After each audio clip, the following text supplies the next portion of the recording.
결국 빗썸이 빗썸을 했다. 예. 상당히 제목이 임팩트가 있는데 어떤 내용인가요?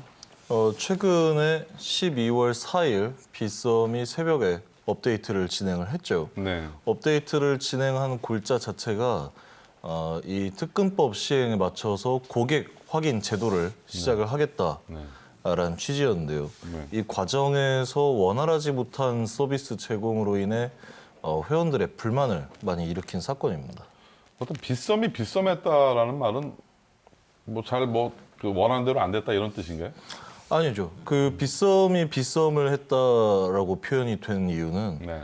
이 사건뿐만 아니라 이러한 비슷한 케이스들이 빗썸에서 한두 번이 아니었기 때문입니다. 아, 이런 사례들이 뭐 계속 시스템 예. 오류라든가 너무 많은 고객 피해 사례가 있어서 그렇죠. 이 빗썸이 예전부터 이런 그 가장 먼저 우리나라에서 그래도 이 가상자산 사업을 먼저 했는데 예. 이런 시스템이라든가 이런 부분들이 업데이트에 비해서 계속 뒤처지거나 오류가 생기는 이유가 뭔가요? 이게? 우선 빗썸 같은 경우에는 뭐 제 개인적인 추측이지만 그냥 아예 2등 전략으로 밀고 나가자라는 전략 게 자체가 2등 전략. 아닌가 싶습니다. 그게 아니고서야 이렇게 할 수가 없어요. 근데 뭐 고객 불만, 고객 오류 이런 것들이 2등 전략이라고 얘기하기에는 너무 좀 궁한 변명 아닐까요? 그러니까 2등 전략으로 나갔기 때문에 네. 우리는 뭐 업비트만큼 신경을 많이 못 쓴다라는 게 아닌가 싶은데 비단 이번에 고객 확인 제도 시행 과정에서 일어난 오류뿐만 아니라 이런 일들이 계속 있어 왔어요. 네. 특히 가장 큰 이슈였었죠. 뭐 2017년도에 비트코인 캐시가 최초로 200만 원이 돌파하고 뭐 네. 240만 원 이 정도 하고 있을 때 갑자기 빗썸에서 오류가 발생을 했습니다. 네. 오류가 약 한 3시간 넘게 지속이 됐었고 네. 이 이후에 서버가 복구가 되고 나서 사람들이 열어봤을 때 가격이 반토막이 나 있었습니다. 네. 그때 굉장히 크게 이슈가 됐었어요. 그 사람들이 회원들이 빗썸 사옥 앞에 몰려가서 뭐 보상하라라는 얘기도 많이 했었고 이후에 비트코인 캐시 같은 경우에는 굉장히 많이 상승을 했기 때문에 또 문제가 좀 덜 하지 않았나 싶지만 또 2017년 말에 리플이라는 코인이 전 세계적으로 붐이 일어났었어요. 네. 300원 하던 리플이 4,800원까지 치솟을 때 그때 빗썸에서는 서버가 또 오류가 났습니다. 네. 그래서 뭐 서버 오류하고 999 사태. 그러니까 보통 리플 999 사태라고 이해를 하고 있는데 뭐죠? 그 사태요? 그 시스템 오류가 발생을 했습니다. 네. 하고 뒤에 999 이렇게 써져 있는 거예요. 아, 일종의 뭐 바이러스 같은 건가요? 이게? 바이러스라기보다는 그냥 그 상태 네. 메시지가 나온 거죠. 상태 메시지. 이뿐만 아니라 뭐 빗썸에서 지속적으로 어떤 뭐 서버 오류라든지 점검 등을 통해서 약속한 시간을 원만하게 지키지 않고 계속해서 이 업데이트 시간이 늘어나는 경우 혹은 회원들의 접속을 막는 경우가 계속 발생을 했었는데 이번에 사실 굉장히 크게 문제가 발생을 한 거라고 생각을 하고 있습니다. 네. 빗썸의 이러한 오류에 있어서 기존 고객들, 회원들은 지금 어떤 반응을 보이고 있죠? 회원들이 우선 빗썸의 그런 어떤 업데이트 오류에 대해서 당초에 빗썸이 발표했었던 특이 사항이 다음과 같았습니다. 첫 번째로 고객 확인 제도를 실시하지 않은 회원에 대해서는 매수 매도를 원활히 하지 못하게 하겠다. 네. 두 번째로 입출금을 네. 하지 못하게 하겠다. 네. 그러니까 빨리 고객 확인 제도를 인증을 해라라고 발표를 했었는데 실제로 회원들이 대비할 시간이 충분하지가 않았죠. 네. 그리고 막상 12월 4일에 업데이트가 진행이 되고 나서 회원들이 고객 확인 제도를 인증을 하고자 또 시도를 했을 때 절대 이게 한 번에 안 되는 경우인 겁니다. 네. 그렇게 하다 보니까 회원들은 매수도 못하고 매도도 못하고 엄밀히 말하면 할 수 있어요. 네. 다만 99만 원까지 제한을 걸어놓은 겁니다. 실질적인 뭐 매매를 하지 말라는 얘기네요. 그렇죠. 입금 출금도 안 되고. 네. 그러니까 회원들의 자산을 묶어놨다라는 점이 소위 말하는 이 바닥에서 또 가돌이 쳐놓는다 그런 얘기를 하더라고요 보니까. 그렇죠. 우리 김 의원도 빗썸 고객 확인 제도 인증을 한번 시도해 보셨나요? 예, 제가 목요일 저녁부터 시도를 해가지고 계속해서 시도를 했는데 네. 이 단계가 크게 한 3가지 단계로 나와 있습니다. 네. 우선 신분증을 인증을 하고 그 다음에 신분증 상세 내용 인증을 하고 계좌 내용 네. 확인을 끝내야만 이 고객 확인 제도가 통과가 되는 건데 네. 우선 1단계에서 2단계 네. 넘어가는 데만도 시간이 많이 걸려요. 네. 시도를 하면 한 24,000 순위다. 네.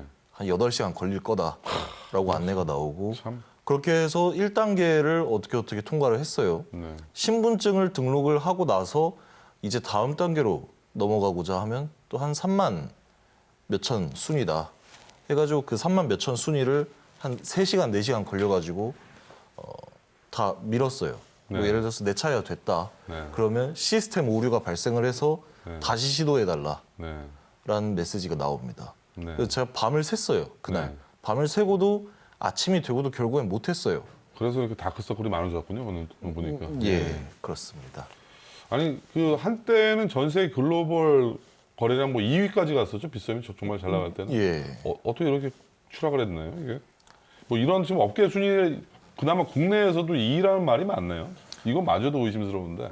빗썸 같은 경우에는 확고한 2위죠. 네. 2위 빗썸이 우리나라의 암호화폐 시장에서 2위다라는 사실은 뭐 객관적으로 혹은 주관적으로 봤을 때에도 변함없는 사실입니다. 근데 뭐 이런 질적인 뭐 시스템이라든가 이런 평가 요소들이 반영이 된 건가요? 그렇죠. 네. 뭐 거래량뿐만 아니라 뭐 회원들에 대한 서비스 내용이나 네. 혹은 내부 시스템을 갖춘 그런 모습까지 다 반영을 해서 평가 네. 나오기에 빗썸이 2위다. 네. 하지만 1위로 올라가기는 어렵다. 1위와 2위의 추격차가 상당히 많은가 봐요. 그러면. 그렇죠. 업비트와 빗썸의 그 어떤 간극 자체가 굉장히 네. 큽니다. 네. 앞으로도 이 업비트와 빗썸의 격차는 더 벌어질 전망인가요? 어떻게 보세요? 빗썸이 사실 계속해서 이렇게 나간다라고 하면은 계속해서 벌어질 것이라고 생각을 합니다. 실제로 제가 이 해당 사항에 대해서 뭐 확인차 빗썸 고객센터에도 전화를 해봤어요. 네. 고객센터에서 돌아온 답변이 뭐였냐? 네. 저는 12월 4일 새벽에 시도를 했는데 저는 됐는데 회원님은 왜 그러실까요? 아마 네. 좀 기다리시면 될 것 같아요. 아니면 지금 시스템이 너무 오류가 생겨서 좀 기다리셔야 될 겁니다. 네. 저는 이렇게밖에 답변을 드릴 수가 없어요. 네. 저는 이렇게밖에 전달을 못 받았기 때문에 네. 이렇게밖에 전달을 드릴 수가 없고 일단은 뭐 저는 통과했습니다. 또 이렇게 답변을 주는데 네. 사실 회원이 뭘 믿고 거래소를 이용하겠냐라는 얘기입니다. 다음 출연하실 때는 그런 좀 통화 내용들을 좀 녹취해서 좀 방송에 좀 시청자분들이 좀 들으셔야 더 피부로 와닿을 것 같은데. 예. 자, 고객 확인 제도 반드시 해야 되는 건가요?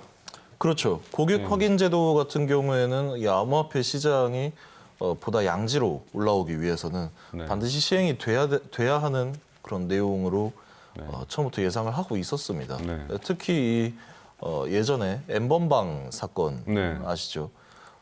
그 엠번방 사건의 주범 조주빈 같은 경우에도 이 암호화폐를 통해서 네. 그 대가를 받고 또 네. 영상을 유포하고 그랬었어요. 네네. 근데 이러한 경우뿐만 아니라 뭐 각종 자금 세탁이라든지 아니면 뭐 비리 자금 조성 이 부분에 대해서 확실히 하기 위해서는 이 암호화폐를 맡기고 투자를 하는 사람이 누구인가에 대해서는 확인이 가능해야 된다라는 네. 취지로 시행이 된 것으로 보이고요. 네.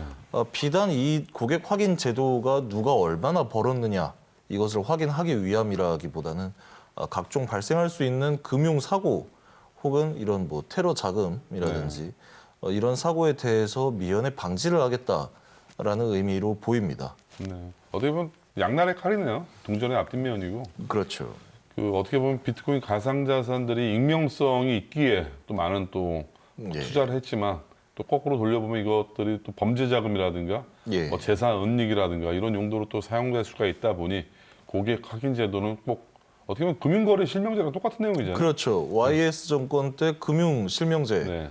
도입하는 데 있어서 사람들이 굉장히 많이 거부반응이 있었죠. 반발을 네. 했습니다. 네. 하지만 지금 와서 생각을 해보면 당연히 했어야 할 그렇죠. 업무다라고 평가를 받고 있는데 오히려 지금은 안 하는 게 이상할 정도죠, 이제는. 그렇죠. 네. 특히 저 같은 경우에는 그런 때가 있었어라고 또 생각이 그렇죠. 들고